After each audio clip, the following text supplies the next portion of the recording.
I realized that I sing and dance so much. I was like, oh my god, I should just be the next Bo Burnham. Okay, but I can't sing though. You know, at least he got some, what do you call him? He got some chords. Is that what they say? But actually, seriously, Bo Burnham just had a new special come out, and I didn't even know it was coming out until, like, it came out. And I started watching it last night. Did not finish it because I'm an old lady and I go to bed at, like, 9:30. Okay, and I started it at, like, 8:45. But it's hilarious. It's so good. He is so talented. He, like, edited, wrote, produced, like, created literally the whole thing by himself, like my podcast. Except he had way better production, way better quality, okay? But it's called Inside. It's on Netflix. 10 out of 10. Recommend it. Watch it. It's so good. So there's my promo for another person. Promo for me. Subscribe, like, comment, baby. What you doing here if you ain't doing that? You know what I mean? Also follow me on TikTok. Okay. Which, speaking of being an old lady and going to bed early, recently this week, okay, I was in my family room on my laptop, just sitting on my couch, minding my own biz, and these kids walked past my house, like, on the sidewalk. They weren't, like, in front of my front window, but they were walking past, and the little boy that was in the group waved to me, sitting on the couch, so I waved back, and they kept walking, and then he waved again, so I waved back. And then they continued to walk, and one of the girls stuck behind for a second and looked in the window, and I literally heard her yell, "It's a mom!"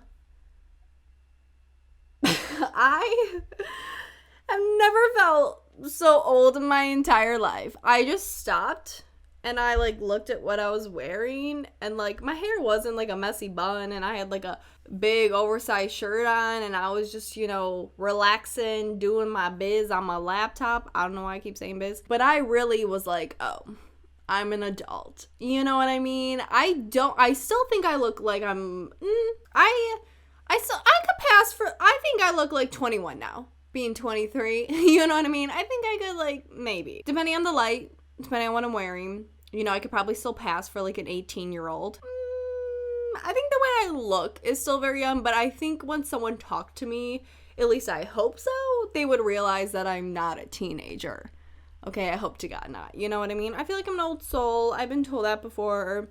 You know, I may act like a child with my humor, but, like, I'm very wise. Thank you. What's helped me look a lot older, okay, is my skin not looking like a pepperoni pizza, okay?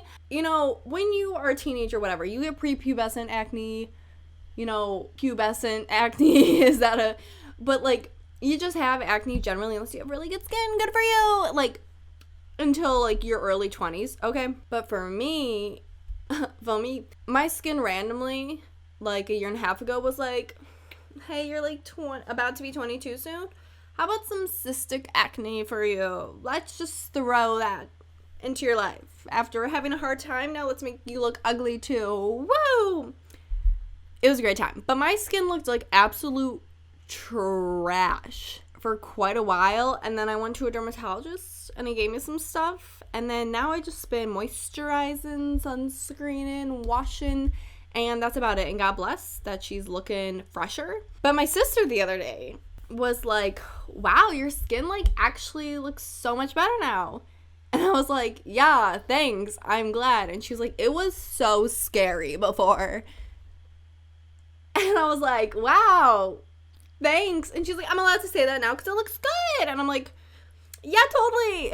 Okay, that made me feel so great. Okay, really nice. Really loved it. Which I'm, like, completely aware. Maybe, like, if I'm feeling brave enough, I'll put some pictures of said skin on the screen because it was really bad. Okay, so if you think your skin looks bad now, just how about that? You know what I mean? How about that? Okay. It gets better. Don't worry. I promise. Okay. I feel like I have so much to talk about today, and my mind is literally everywhere. It's everywhere. I really can't think. I have a little, today, I know I talk about my tits a lot, okay, but today I'm actually wearing a real bra for the first time in literally years. It was the one that worked best with this top.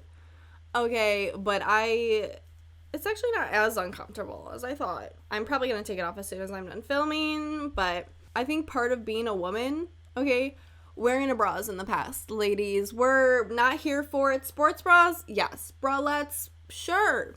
Braless, absolutely. But actual real bras with wires and clips and no, absolutely not. Which, I was thinking about this, okay, the past couple days. Hear me out. I was thinking about just like being a woman, okay, and religion. And I'm not a religious person, okay, I'm spiritual, kind of, sort of. Astrology, hi. And whatever you believe in, you, good for you, okay, whatever gets you through the day, whatever helps you sleep at night, whatever makes you feel most comfortable with the unavoidable doom of death, okay? Whatever works for you, that's fine. But I was just thinking that if there is a God, if there is, okay, let's entertain this idea, because none of us truly know. Okay, I don't care how much you believe in Jesus, none of us actually know. Anyways, we don't need to get that far into the conversation. But if there is a God, there is no way it's a man. There is no way it's a man. Do you think, I have flowers, yes, because I'm pretty and I deserve them. Do you think a man created this? Look at these little precious little dainty ones. Look at those. Bitch, look at those. Look at those tiny little dainty cute little purple things. Do you think a man was like, yeah, I'm gonna make these? To answer your question, no. Absolutely not. Absolutely not. Women are just more compassionate. You know, I feel like they pay more attention to detail. They're just more in tune with their emotions generally. Okay, there's a lot of feminine men out there. There's a lot of emotional men out there, which we love them. We love them, okay? No toxic masculinity here. If you just think about it logically, okay? Who births the children? Women do. We are, yes, you need a man and a woman, okay? To create life. You need sperm and an egg. You know, you gotta get both. But who physically creates life? Women. Women do. So who do you think physically created all this life? A woman. It just makes logical sense. Okay, it's called Mother Earth for a reason. I would just, if you have an argument against this, please slide into my DMs. But in a nice way, okay? We're here to respect each other's opinions and thoughts, but also, God is woman. There is just, I think I've said it enough. Not to continue slamming men, even though I wasn't slamming men. Okay, God is just a woman if he's real. If she's real. But Kevin Spacey, okay, you remember this fuck? Actor, really well-known actor, got in a lot of trouble, okay, for, let's look him up. So basically, in short, Kevin Spacey is a pedophile, okay? He, like, molested, raped, yada, yada, yada. Not to yada, yada, because those are very serious allegations that I believe did happen. But you know what I mean? Trying to keep it lighthearted, okay? But a lot of young men, a lot of young boys. He should be gone. Bye-bye. Kevin Spacey should be no longer, okay? It's like, you can still live, you can, you know, whatever, I guess. But I don't want to see you. I don't want to see your face. I never really knew who Kevin Spacey was until all of this came out. Because, you know, he was in the movie 7? Wait, what was he in? Baby Driver. I still haven't seen that movie. Is that a good movie? I want to see that. Well, not anymore for Kevin Spacey. Wow, he's been in a lot of movies. Anyways, this guy's a sick fuck. And someone gave him a movie role. Some, like, 78-year-old Italian man.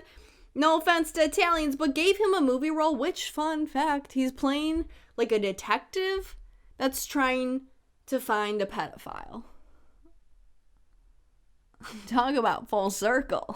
Talk about art imitating life, life imitating art, okay? No one go see that movie. No one fucking go see that movie. He should... Bye.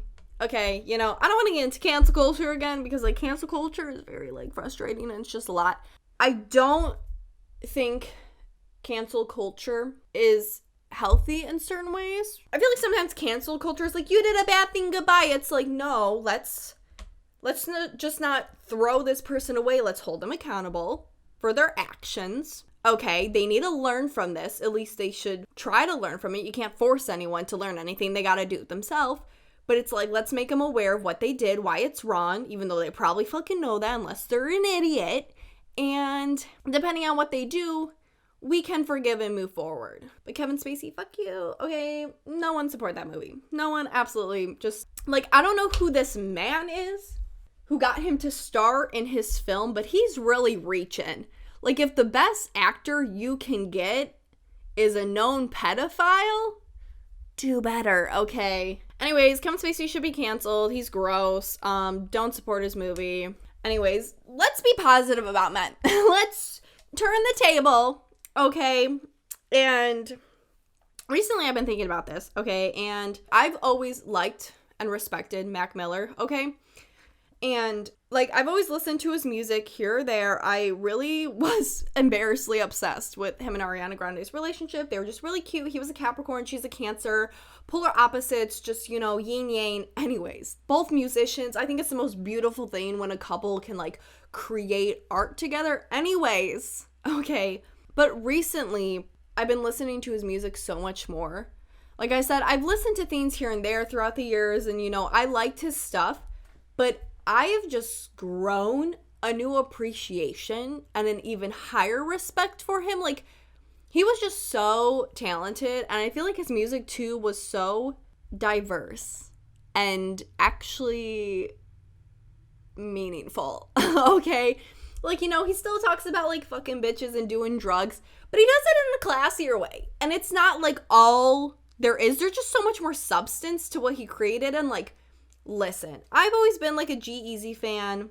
You know, he seems kind of like a scumbag sometimes, and that's not here nor there. This is a positive thing about men, but, you know, he sings a lot about, like, fucking bitches and doing drugs, but it seems in a more, like, vulgar way. You know what I mean? A more, like, disrespectful way towards women and just... Anyways, I can't stop listening to Mac Miller. It's all I've been listening to for the past, like, since I've gone back from vacation, which was like 3 weeks ago, like 3.5 weeks ago. Basically, I've only been listening to Mac Miller. And my God, love him. Love his music. And I don't believe in regrets. I don't, because I think you can learn from everything. And, you know, everything leads you to where you are today. Yada, yada, yada. But if I had to choose a regret, it would be not appreciating Mac Miller more when he was alive. But it is crazy how much more a lot of times we appreciate something once it's gone.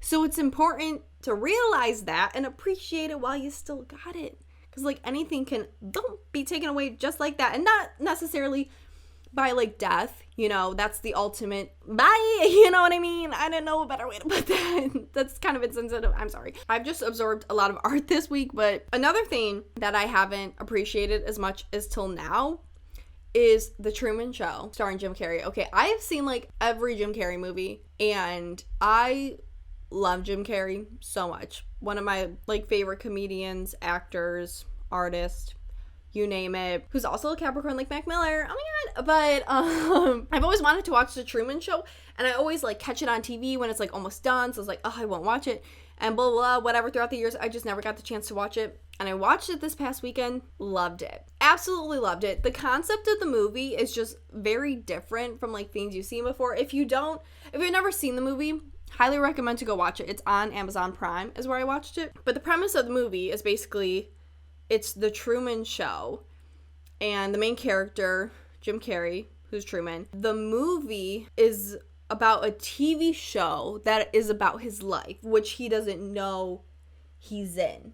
If that makes sense. He's going about his life thinking this is his life, this is his world, this is how things are, and everyone around him are actors, and there's cameras everywhere, and he's just, like, living this lie, which honestly would be, like, the best reality TV show ever. You know what I mean? Because you see a person so, like, raw and real, because, like, obviously reality TV shows, a lot of things are scripted, a lot of things are curated by producers. They tell someone this, they show someone that, tell you to do that. So it's really not that real a lot of times. But I don't know. The concept of the movie was just really cool. I really loved it. Obviously, Jim Carrey. I don't think I've ever seen a movie where I was just like, no, thank you. Like, every Jim Carrey movie, even if it wasn't my favorite of his, I would hands down watch it again. Okay, like Yes Man, is it his best work? No. Is it his funniest work? No. Will I watch it again if someone was like, let's watch Yes Man? Yes, absolutely. But go watch that. If you don't have Amazon Prime, I don't know what to tell you. I don't know what other streaming platform it's on, but it was a really good movie. I'm like Speedy Gonzalez. I feel like I wrote down so many notes today for this podcast, and I'm flying through like a flying huenda. I'm feeling a little like philosophical today. Okay. But I remember a couple years ago, I heard this thing. It was like a quote saying like, is it your soulmate or a karmic relationship? Hold the phone. Don't. Let me explain before I lose you. Okay. Now, I used to be super into soulmates. Like, super. Soulmates are 100% real. Blah, blah, blah. And me now, still love astrology, still love things like that. I believe that everyone is put in your life for a reason. Do I believe in soulmates? I don't really know anymore. I don't really know about a lot of things anymore. But the point of this is like a soulmate is, you know, meant to be in your life. Maybe not forever, but for a period of time. And they usually better your life. And you have a deep connection and you like have an understanding that you don't get with everyone. Okay. And a karmic relationship is someone who you think is a soulmate, who you think like, oh, we're meant to be, you're meant to be in my life. But really, they're just there to teach you a lesson. So they are meant to be, but not for the way you think they are. Capiche? You got me picking up what I'm laying down? Comprende? Okay. And I was just thinking about this recently because one of my friends in the past like couple months, we've had some bumps in the road, okay? But we like overcame those and I feel like our friendship is now stronger. So like that I would consider like a soulmate.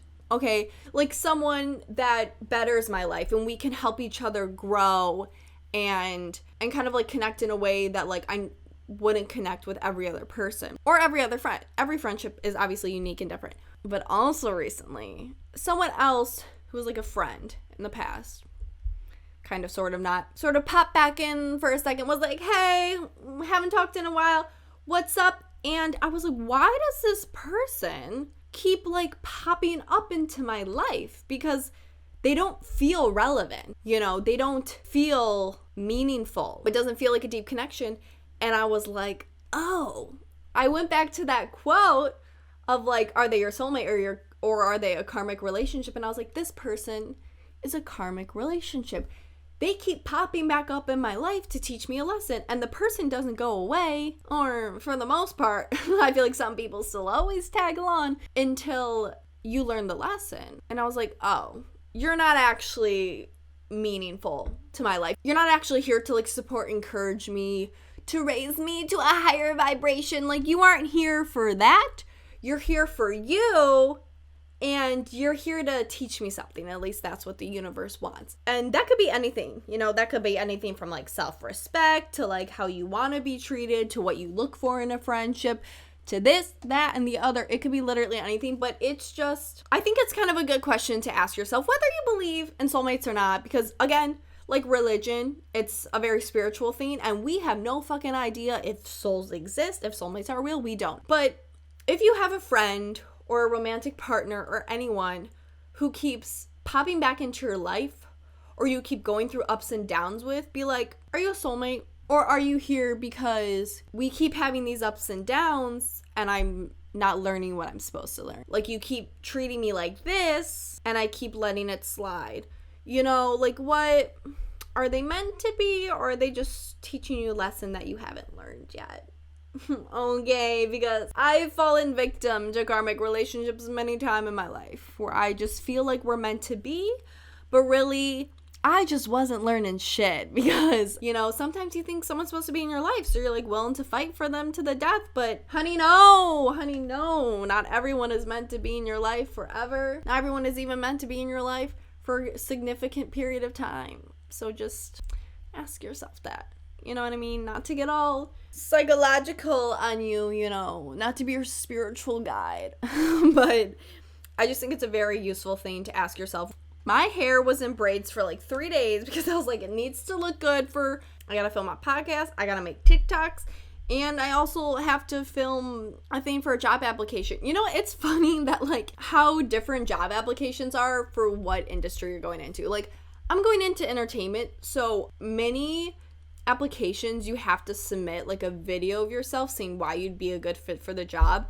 And literally anytime I talk to any friends who are going to literally anything else, they're like, what? And I'm like, it's entertainment, baby. That's what it is. You know, do we have good camera presence? Can we talk well? Can we, I don't know why I went into a little like, what is this? Like a Jersey accent. I remember, this is a side note, but I remember when me, my dad, and my sister went to the East Coast one year for a vacation, and we went to New Jersey. And I'm not that great at accents, but I was doing a New Jersey accent, like trying to the whole time. And my dad thinks it's the funniest fucking thing ever. And because we heard this mom, you know, there's always like a stereotypical like way to talk, especially like Chicago. You know, we have long A's, okay, which someone told me before. He was from Texas. I went to college with him, and he was like, you have a really northern accent. And I was like, what? I'm from Chicago. What'd you say? I don't even know the Chicago accent. But maybe I do. Maybe I don't. Anyways, when we're in New Jersey, okay, I heard this mom, and she was talking to a kid, and she's like, open the door. Open the door. And so I took that for inspiration, and I just kept saying, open the door. Can you help your mother open the door? Get the bags. Get the groceries. Come on, let's go. We gotta go make dinner. Help your mother. Come on. Get the door. Can you get the door? Long Island mom, maybe. Is Long Island in New Jersey? I'm not that great at geography. This is why I'm going into entertainment, because regular education is not my cup of tea. Yeah. I remember one time I put on a bucket list, I want to be in a Broadway musical, and I still would. Anyways, just thought of that.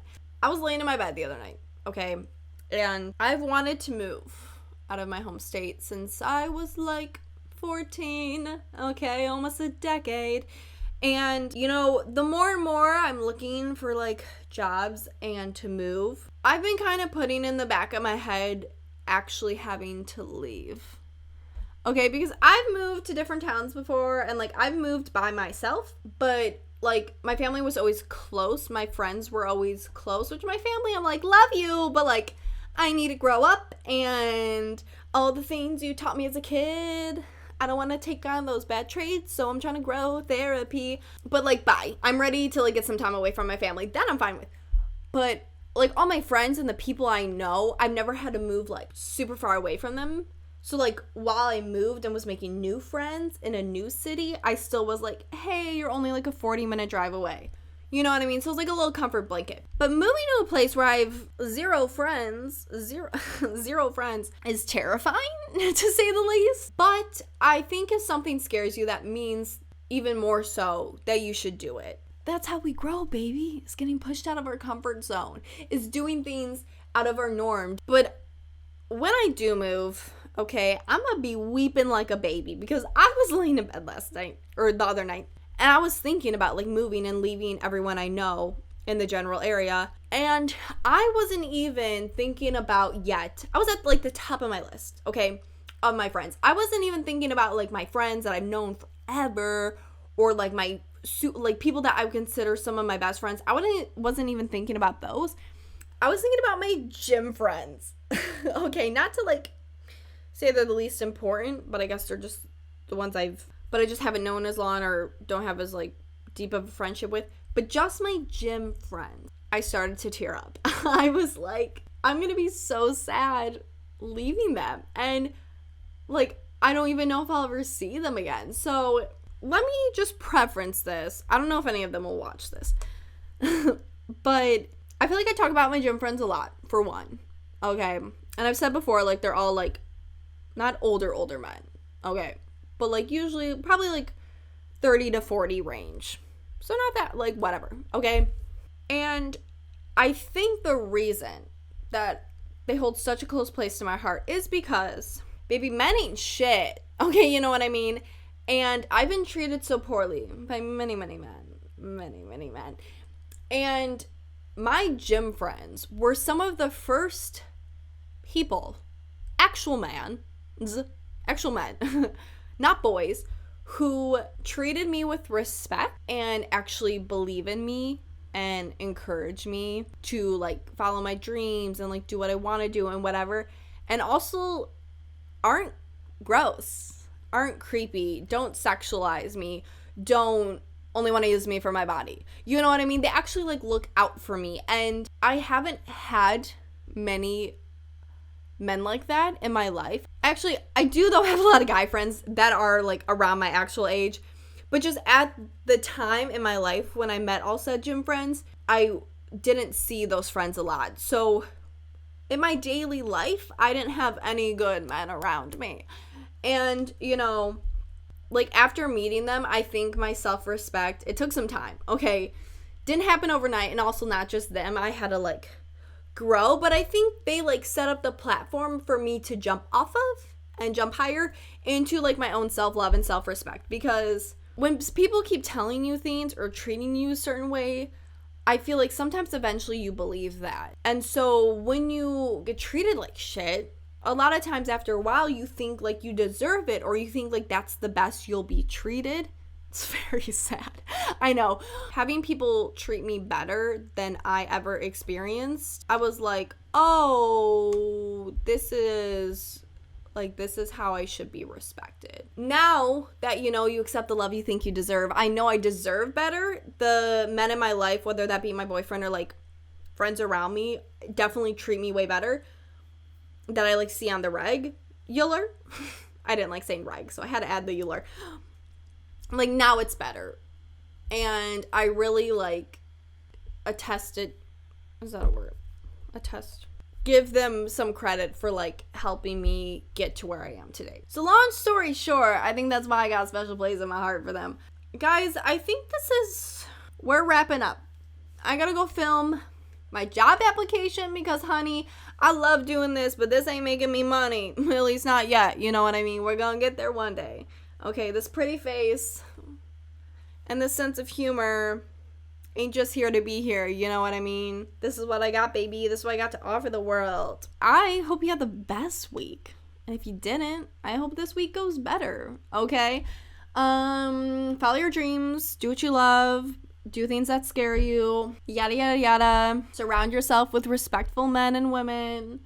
We love to see it. With peace and love, fuck Kevin Spacey, okay? Bye!